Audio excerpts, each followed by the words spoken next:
Hey credit warriors, welcome to the show, and in this video I want to talk about how to climb the credit card ladder in 2024. It is a guide on how you can navigate through the different tiers of credit cards that exist in the US market and maybe one day even get an Amex Black Card for yourself. Now, since I made the first version of the credit card ladder video on YouTube, I think it was back in 2017, that one blew up, by the way, and got over 1 million views. I have updated it every year with new information as the US credit card industry changes. Numerous other people have also done their own versions of it too. But now I want to give you an update for 2024, since there have been some quite big changes that alter the traits of cards in some of the tiers on the ladder, especially in the area of annual fees, which have certainly gone up since we first made a version of this video a few years ago. It's all that inflation. Remember the $7 eggs a few years ago? Well, now we have $1,000 credit cards. Anyway, let's get into the 2024 version, and this video is brought to you by Aura, but more on that later. Okay, so we have 5 tiers from low to high. Last year, I actually added in a tier 3.5, so there were 6 tiers. I've taken that out this year, and I'll tell you why when we get to that stage. Also, at the end of the video, I will give you what I think your setup should be in terms of how many cards from each tier for someone who is into travel cards, cashback, or someone who's paying off debt. But for now, let's start from the bottom. Tier 1. So Tier 1 is the home of functional cards that are not glamorous and don't earn any rewards most of the time. They simply serve a purpose, normally either to help you build your credit or to help you pay down debt. They typically don't have annual fees, but there are a few exceptions. So credit builder cards come in 2 varieties, secured and unsecured. Secured means you put down a security deposit, for example, $200, and you get a card with a $200 limit. So if you fail to pay it back, the bank can just take the money from the original $200 that they are holding as a deposit. But these cards will help you build your credit as long as you pay them on time. An example of a secured card would be the Capital One Platinum Secured. And there's an unsecured version of the same card called the Capital One Platinum. You can see the secured one is for people who are rebuilding credit after they've trashed their credit score with missed payments or bankruptcy, and the regular Platinum is for fair credit. Most people who have never built their credit score but have also never damaged their credit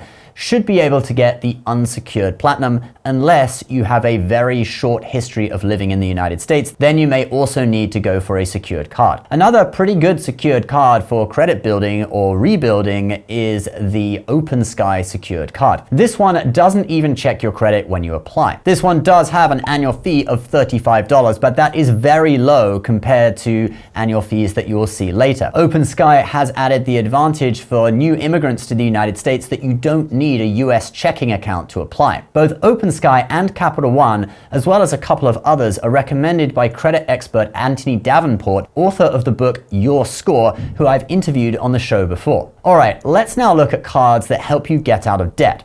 Balance transfer cards. Basically, these are cards that when you have a big balance on a certain credit card that you are paying interest on, you can transfer the balance over to the balance transfer card and pay no interest for a certain number of months. This means that you can focus on just paying the debt down rather than wasting money on interest. So one example of a balance transfer card from a mainstream bank is the Chase Slate Edge, which gives you 0% interest for 18 months, but it does charge you a balance transfer fee to transfer that balance over. That fee is $5 or 3% of the balance if transferred within your first 60 days, but that 3% goes up to 5% if you transfer your balance after that. This card actually used to have no fee, but not anymore. Then if you want a longer time of 0%, the City Simplicity is one of the longest I know of, 0% for 21 months, 3 months off being 2 years. And it has a similar balance transfer fee to the Chase one. If you're looking for a card with no balance transfer fee at all, I don't believe that any major US bank currently has a card with no balance transfer fee. There are a few from smaller credit unions, for example, the Wings Financial Credit Union Platinum card. It doesn't charge a transfer fee and it offers 0% for 12 months. And there's that word again, platinum. Some of these cards just pick the most expensive sounding metal, even though they are just in tier 1. So anyway, to recap, tier 1 cards are functional. They build your credit or get you out of debt. They typically don't have an annual fee, with a few exceptions of very low annual fee cards, and they usually don't earn any rewards like cashback or points. If you want to earn rewards, you'll need to head over to our next tier. Tier 2. These are basic rewards cards with no annual fee.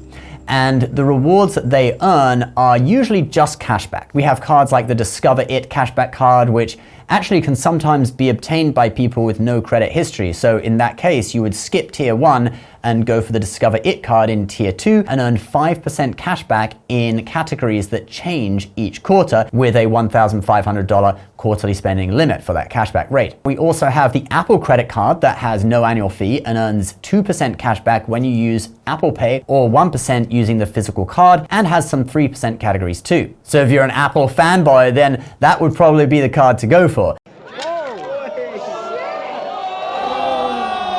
Even though you can actually get 2% on everything without jumping through hoops with other Tier 1 cards like the Citi Double Cash or the Wells Fargo Active Cash or the TD Double Up. But I understand, you've joined a cult. You have to have the Apple card because it's Apple. There's so much funny stuff that we can roast Apple for with their credit card. Like, they actually put out a guide saying that to protect your card, don't let it touch leather or denim. Like, you know, leather. Only the substance that most wallets on the planet are made of. And you can't put it in the pocket of your jeans either. Maybe you need to buy this for $99. Okay, that one was a joke. I found that on the internet. But the thing about not touching leather or denim is real. They probably just want you to use it virtually in your Apple Wallet, which isn't made of virtual leather, by the way. All right, now in Tier 2, most cards earn cashback, but many cards are kind of future-proof in that their cashback can be turned into points if you have another higher tier card from the same issuer. So the Chase Freedom Flex or Freedom Unlimited cards earn cashback,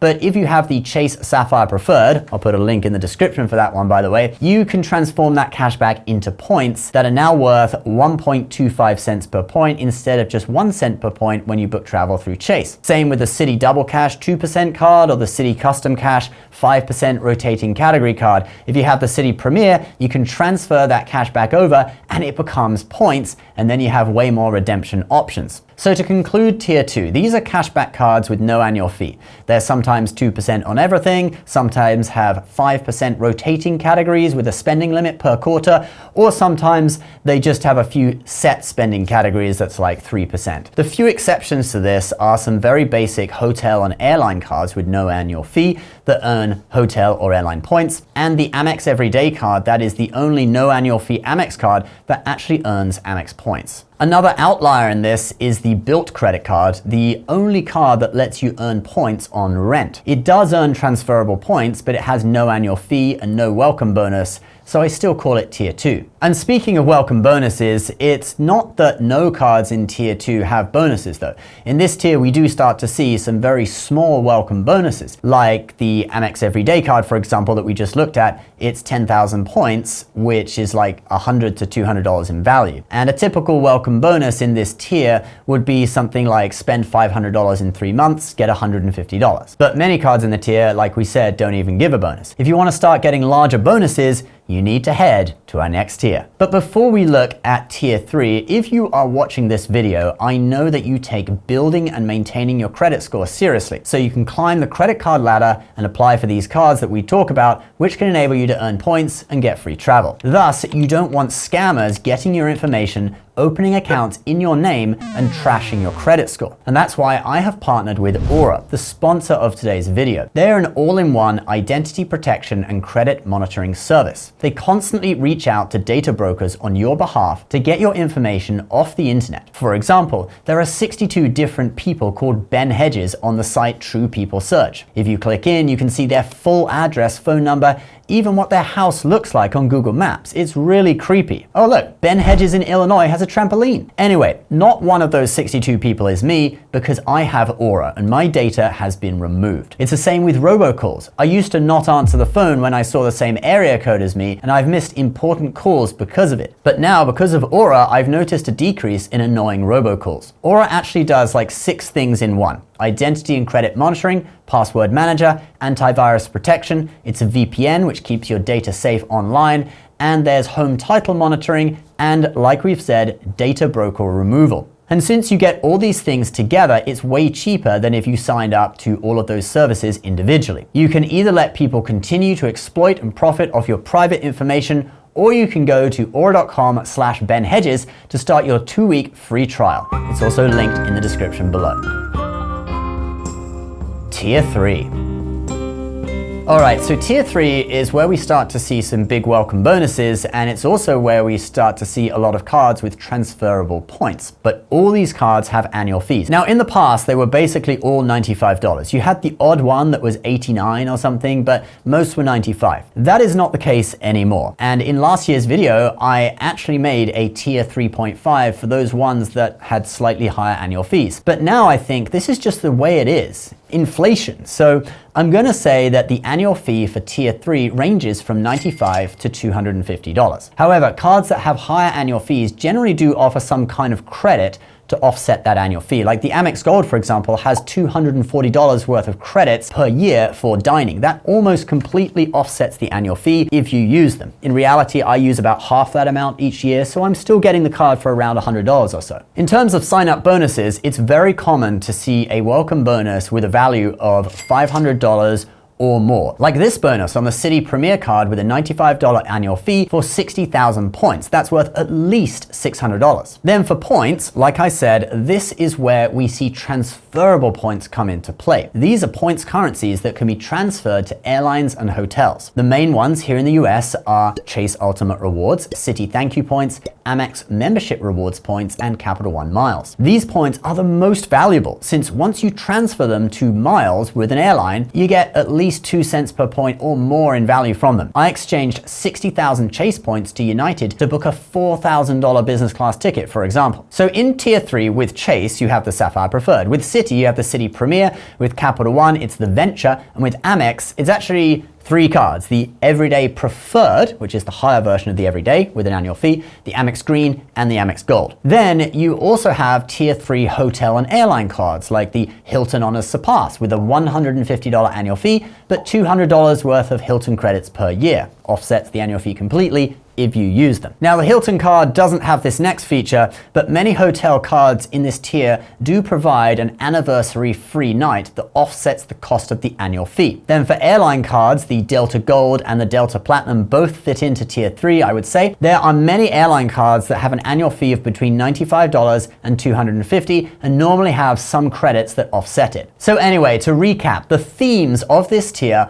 are welcome bonuses worth at least $500, if not more, transferable points or airline miles or hotel points. Not so much cashback, but there are a few exceptions. Annual fees between $95 and $250, and credits or hotel free nights that give you back some or all of that value. And Tier 3 is where a lot of people hang out. I personally have multiple cards in Tier 3. They're relatively inexpensive to keep because of the annual fees around $95 typically, and they give great bonuses, and they normally get great points earning rates like the Amex Gold, which is 4 points per dollar on dining and US grocery stores. But if you're looking for a card that is less about earning points and more about the benefits it gives, you should progress to our next tier. Tier 4. Alright, now we're in the tier of what I like to call benefits cards. These are cards that each person normally only needs one of in their collection because their annual fees are so high and many of the benefits will overlap with each other. Here are examples of Tier 4 cards from the 4 major card issuers: the Chase Sapphire Reserve, the Capital One Venture X, the Amex Platinum, and the Citi Prestige, which by the way isn't open to new card members right now. So typically every card in Tier 4 will provide unlimited airport lounge access through Priority Pass and may also have some other lounge network. With Amex, it's the Centurion Lounge. With Chase, there are now 3 Sapphire Lounges in Boston, Hong Kong, and a new one just opened at New York's LaGuardia. And with Capital One, they give you the Capital One Lounge, of which there are also currently 3 open. Citi, why don't you have lounges? I guess your Prestige card isn't even accepting new applicants right now, so, maybe no point. Now, all these cards will give you access to hotel collections as well, such as the Amex Fine Hotels and Resorts Collection. That's probably the most famous. Booking through the Fine Hotels and Resorts Collection, you can get a load of extra benefits like room upgrades, free breakfast, and a late checkout. I recently enjoyed all those benefits at the Fairmont Orchid, the best hotel on the Big Island of Hawaii. Now, all cards in this tier used to be $450 a year. But in recent years, that has increased, and now the Chase Sapphire Reserve is $550 and the Amex Platinum is $695. The only one that is somewhat reasonable is the Capital One Venture X at $395 with some credits to offset that. So that's the one that I normally recommend for a first tier 4 card for someone who's relatively new to the game. Welcome bonuses in this tier are normally close to or more than $1,000 in value, and you often find some sky-high bonuses through targeted offers. For example, right now the Amex Platinum has a targeted offer for 150,000 points, which is at least $1,500 in value. In addition to tier 4 cards with transferable points, you also have comparable cards for hotels and airlines that normally give high-level benefits associated with those brands. For example, the airline tier 4 cards will normally give that airline's lounge access, like Admirals Club in the case of the Advantage Executive Platinum card for American Airlines. And guys, tier 4 is as high as most people go, but there is one tier higher. Tier 5. So this is the invitation-only tier, and in this tier we have famous cards like the Amex Centurion card, we have the JP Morgan Reserve card that you have to have a $10 million net worth to get. Obviously, all of these cards are metal. Yeah, let's do the drop test. Okay, 1, 2, 3. Ooh, reasonably good. Yeah. Yeah. That had a clunk to it. And we have the insignia cards, which are these ridiculous ornate credit cards made of gold, mother of pearl, and diamonds. The card alone costs like $250,000, not even talking about the annual fee. You have the Dubai First Royale card that targets Middle Eastern princes. And this year we actually have a newcomer to tier 5, which is the Atlas card. And it fits in kind of at the bottom of tier 5, since it's only got a $999 annual fee. Compare that to the Amex Centurion at $5,000, but it is invite only after all, so I'm putting it in this tier for now. Tier 5 has a huge variety of products. There aren't really any rules for it other than it is invite only. And guys, that is where I'm gonna end tier 5. There's not much point in talking about it since most people will only ever make it to tier 4. A good credit score will not get you a tier 5 card. You need a high income too. Now for one final thing that I wanna share with you before I go, and that is, what tiers should you have cards from? Well, that depends on your strategy. Let's look at a few different 5-card setups, and we'll assume that you've either skipped tier 1 or you've already built your credit score with a tier 1 card, and maybe that's still open, but this is going to be your 5-card setup for what you actually want to do. So if you're into cashback, you may want to have 4 tier 2 cards and perhaps only 1 card in tier 3. Cashback people generally want to go super low or avoid annual fees altogether. So they often get tier 2 cards and they may only get 1 tier 3 card that usually has some great earning rate in one category, like the Amex Blue Cash Preferred that gives you 6% back on US supermarkets, but has a $95 annual fee. If you're into travel and collecting those points and also benefits like lounge access, a 5-card setup would probably look like this. 1 tier 2 card, 3 tier 3 cards, and 1 tier 4 card. And if you're a high net worth individual, you may want to substitute the tier 4 card with a tier 5 card. And if you're paying off debt, you would probably have a load of tier 1 balance transfer cards, and then maybe a couple of cards in tier 2 that have no annual fee. All right, guys, that is the video for today. I hope you've enjoyed the 2024 update. Don't forget to protect your credit score and identity information with a 2-week free trial of Aura with my link below. As always, please subscribe to the channel if you're new, and we'll see you next time. Bye-bye.